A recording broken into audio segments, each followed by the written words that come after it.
Hello and welcome to another episode of the Rejects cycling team.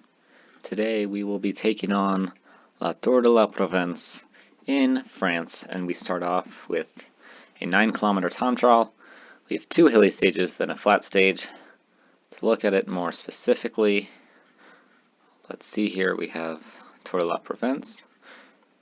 First stage is just flat 9.8 kilometers, so maybe we can get a result there. We'll see what team we're bringing in a moment. We have a nice hill stage with the descent to the finish, so that's pretty cool. 4 climbs on the day. Then a loop with the same climb 5 times, and it looks very steep, so this might be a hard one. And then it says flat, but there's plenty of hills and a little descent to the finish, so all of these stages could definitely be interesting. Now let's see what team we have here. So we got to bring a doctor, of course, but we have Greg Abola, who's good puncher. I really like him for this race. We have Robbie Hucker. I think he fits very well. Marco Mathis for this first TT. We have Jay McCarthy for all the hilly stages. Stefano Rosetto. He's really declined a lot, but he can still time trial a little bit. He can still hill a little bit. But it's so unfortunate how much he's declined. Leo Vincent, very good climber, good TTer, and Vorobiev, he's got that 74 prologue, hopefully can do something here. So unfortunately for us, right off the bat, is that we have a bad day for Vorobiev, and he's first, so we don't really know what to do.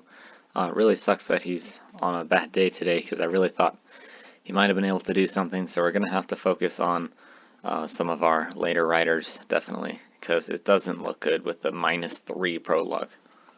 Checking in now with our GC man, Leo Vincent.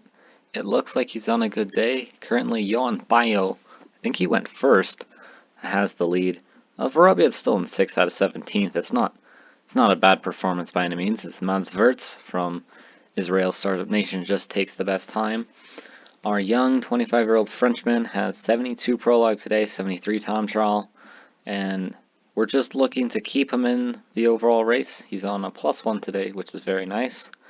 Let's see where we're at. We are 8th, only 3 seconds off, so that's very respectable, I think, and we might even be able to push it to 79 with Leo Vincent coming in here. I think we will definitely do better than what Vorobiev could do, and 79. 99th line. He goes 2nd place, just behind Mads Wirtz Schmidt. So that's a very good ride from Leo Vincent. Here we are with Stefano Rosetto. He's on a 0 day today. Maybe we can get a top 10 provisionally. Nelson Oliveira has taken the best time, but I'll update you on how he does, and we'll really be looking at Marco Mathis for the stage. Very unfortunately, Marco Mathis is also on a bad day. So our time trialists are not clutch, so Rosetto didn't do anything, and unless like McCarthy is on a stellar day, it doesn't look good for us. Logan Owen has taken the top time just ahead of Christophe Laporte, so good stuff from the American, but Vorobiev and Mathis just could not come through for us. Luckily we got a decent day from Leo Vincent to hopefully make up for it. Maybe Jay McCarthy can have a good day as well. So to recap, we didn't have much go on after that. Leo Vincent hung around with the best of them. Bruno Amaraya winning the stage for Groupama FDJ, just ahead of Victor Campagnarts. Samuel Leroux, what a ride. Primoz Roglic, so it's going to be tough competition with Rigoberto Urán also here. There's Mark Hershey here. So Leo Vincent did a very good ride. Behind him, all of our guys were not too far back. We had bad day on McCarthy though. He's had a -3, so he's probably out of the GC, and we're gonna have to go for Leo Vincent, but that is definitely okay, and we'll see in the next hilly stage. Okay, so we finished the first stage of Murcia and Dahlia as well, and I'll just go over those results fairly quickly. So in Murcia, great lead out. We had a +3 from Miku Raim, and he just beat Ben Swift and Sonny Colbrelli. He beat Ben Swift in a photo finish. It was so close.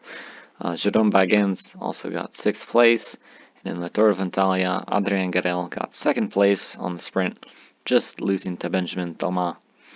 Navarro somehow, with 61 sprint, got 5th place, but you don't question it. So, next stage of Provence is probably the toughest one of the race, even though stage 3 is also pretty hard.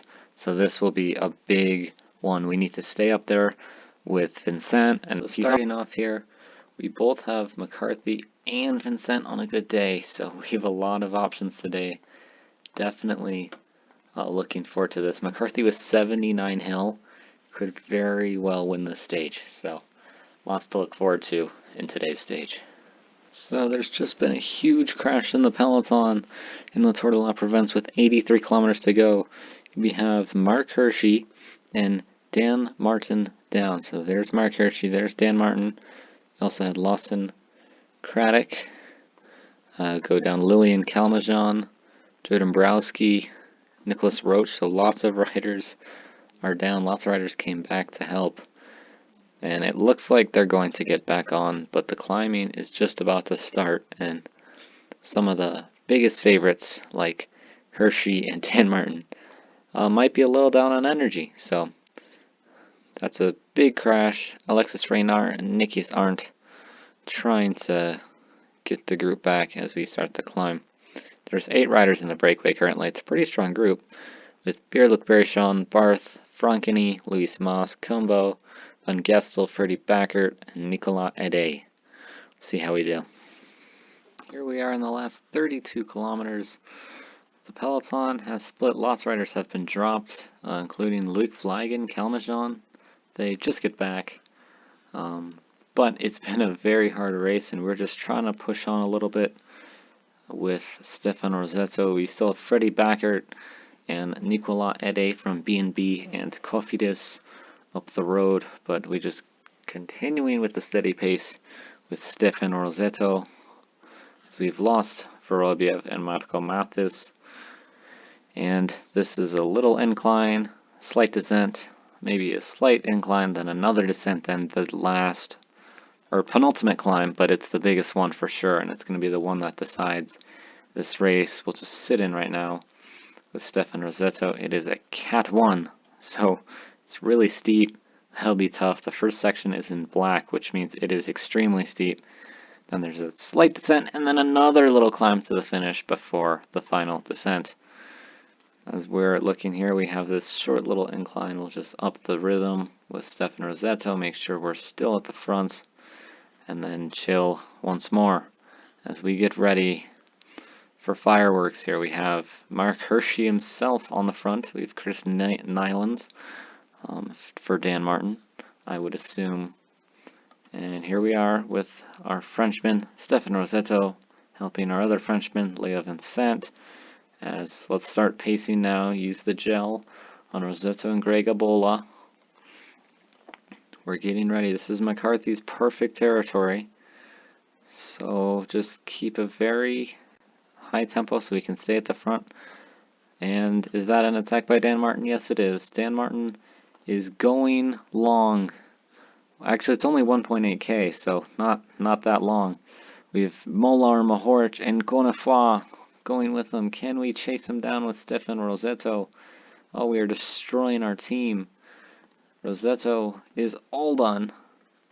He will pull off to the side. None. We have Greg Abola just trying to keep this race together, because we have a very good sprint with McCarthy. So Greg Abola, and they go again. It looks like Gonafwa might be trying something, maybe not. Just keep up the tempo. Robbie Hucker tries to follow Dan Martin. Jay McCarthy himself's going to have to do it. We can't let Dan Martin get a gap. And Rosetto has been dropped. Greg Abola is done. And Robbie Hucker is going to have to pace for us at a nice 85. Put McCarthy at the back of the train for that possible sprint. We have Mate Mahorich trying to help us chase. His leader's Jack Haig. And this has been crazy. Bruno Amaraya is still here. Is the leader of the race for AG2R Citroën. as Dan Martin with its 13-second gap. It won't be easy for him to keep up this, but he might be able to. Rudy Molar now putting in a dig for FDJ, and it goes uphill again. So 99, so we can stay with Warren Barguil, Rudy Molar as we catch Dan Martin. Can Robbie Hucker survive to the top of the climb? Maybe. I think he will. So we will have 3 riders coming in the last 7 kilometers.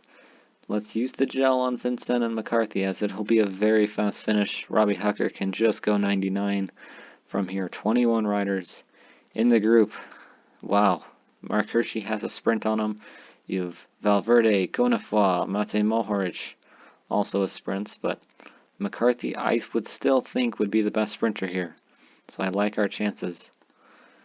And here we go, last 3 kilometers. Robbie Hucker starting out the sprint. There he goes. Leo Vincent getting ready to do the lead-out duties. Here he is. And Jay McCarthy waiting in the wings. And he goes now. There is a turn, so he should have gone a little earlier, but is it enough? Jay McCarthy on the left. We have Alejandro Valverde on the right, and it looks like it's going to be the 40-year-old Spanish rider. What a win for Valverde on Movistar. It's a very solid second for McCarthy, but we really wanted a win there. Benoit Gonifwa getting 3rd, Mate Mohoric 4th, and Nairoman in 5th. Leo Vincent also staying right in the group. So very good race. We really wanted the win there, but we did the best we could, and maybe we should have sprinted a little earlier. But I would say very successful on this stage. Here we are at stage 3 of La Tour de la Provence. We have all of our riders here on 2 climbs left to go. So we're going to start maybe making a train with Vorobiev, Marco Mathis.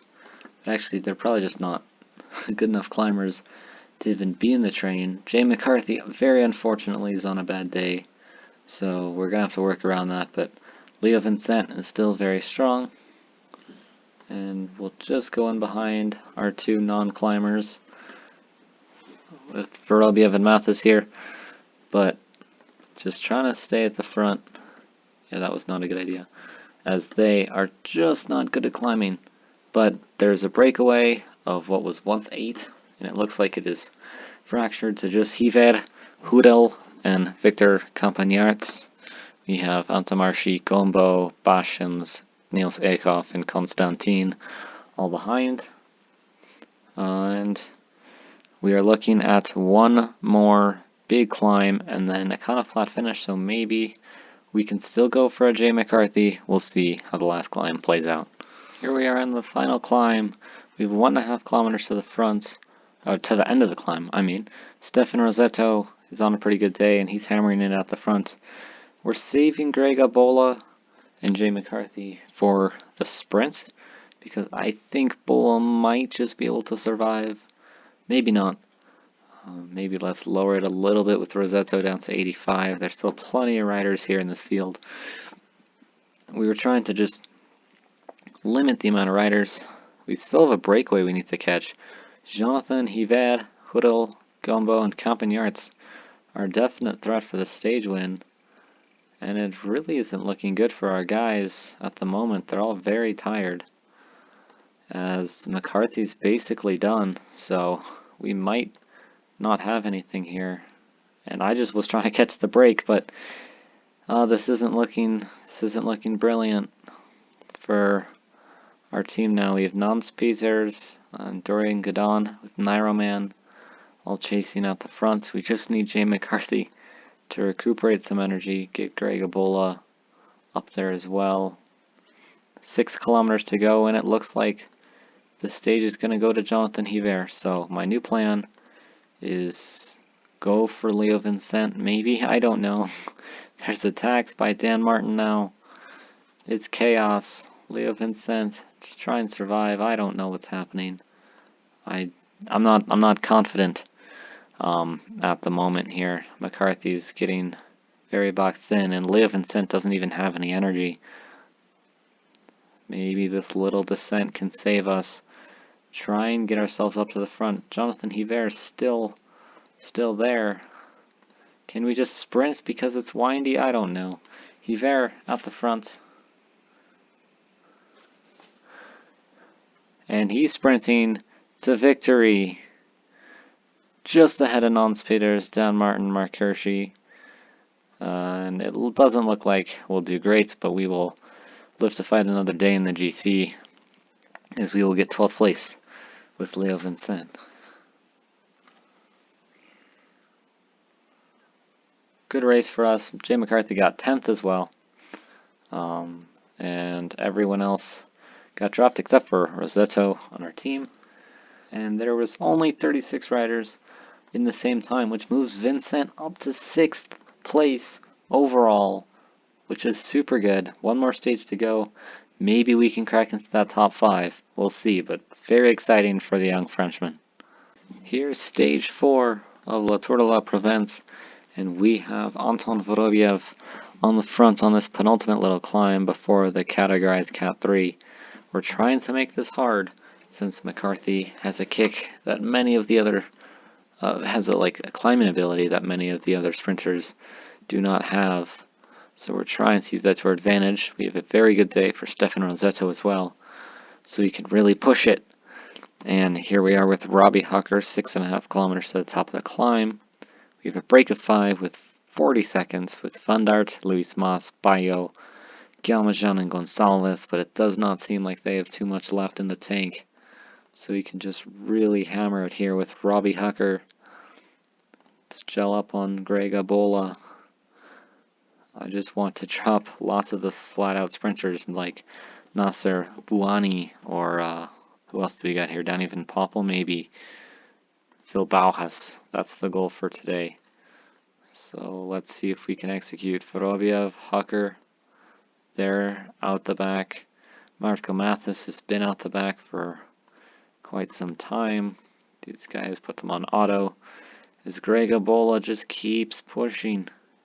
We're not really splitting the field, but we're definitely dropping some riders.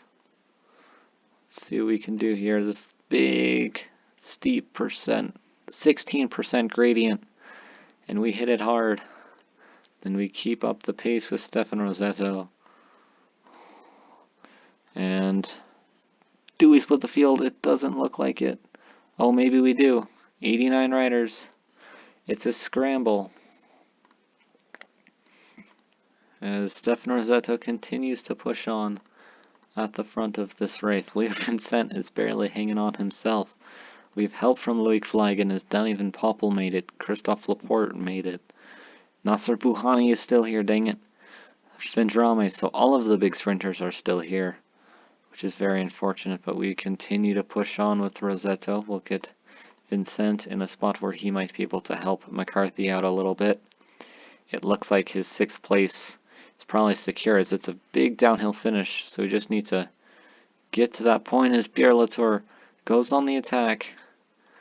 We got to be careful with Leo Vincent that he doesn't drop, as these riders are all kind of riding away from us now. Leo Vincent just trying to keep McCarthy in it for the downhill section coming up.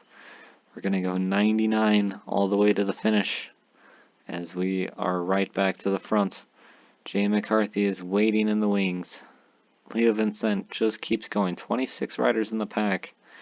It's definitely been a hard day as McCarthy's going to follow Primoz Roglic. And we're going to sprint to the line. It's Alejandro Valverde. Can he do it again? Jonathan Hiver on the left.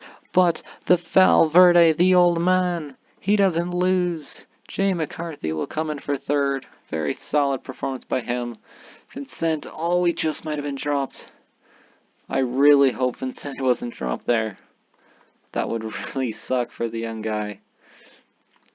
But Valverde establishing dominance. What the heck? Just ahead of Hiver, so good ride from another older rider from B&B Hotels. We're just getting all the last finishers. We have Scott Davies. Come on, man. Finish the race. And Davies finishes. Oh, please say Vincent didn't get dropped. Come on. Let's see. The moment of truth. Yes, Vincent on same time, so is basically actually everyone's on same time. So that's PCM for you. We end up falling to 7th there, as Valverde just keeps winning and getting time bonuses, but 7th for Vincent in his home race is very good. He got 9th in Volta San Juan, so this is currently his best. And Bruno Amadaya beats Primoz Roglic. What the heck? Pierre Latour in 3rd, Team and Arnesman, and then Valverde, well deserving in that stage. Yes, we got a couple nice podiums with Jay McCarthy, so overall, I classify this as a definite success. And we won the team classification, because obviously we are the best team in this whole race. So also to recap on other things that have happened in other races, we've had the Tour of Italia going on, as I said before, Cadell got 2nd. Then Marco Benfato is a legend, and he won on this super strange race. And then I don't understand this stage. It's so confusing, and I will never be good at it. It's 33 Ks, and I've tried to race it like 5 times, and I've failed every single time. And yeah, Lionel Quintero got 36th, and it was an absolute disaster, so we don't talk about that. And the last stage has not happened yet. Or, hold on. This is the last stage, just a flat one. Hasn't happened yet, but we will try with Miku Rhyme, I think. Or no, Benfato. Benfato or Garel there. And we also had, what else did we have going on? We had Murcia. And Miku Rhyme won stage 1, stage 2. Jerome Bagens, a solid 7th place, Schelling 10th. And we will get 5th and 6th overall, which I will definitely take. Fausto Masnada wins that race. But anyways, that is all for this episode. I hope you enjoyed. And our team has been getting contracts in real life. I totally think it's because of me. I'm the sole reason anyone's got a contract, obviously. Mikko Rhyme, it's old news, but he's on Mazerche, the Polish team. And then we have Stefano Rosetto, of course, on Saint Michel. Was there another guy? I think Leo Vincent also might have got a contract, possibly. I know Michael Paluta got a Conti contract. So lots of my riders are no longer rejects, but they're still on the team as they were as of when I started the series rejects. Yeah, but anyways, that's all I have. Hope you enjoyed this episode, and bye for now. Stay safe out there.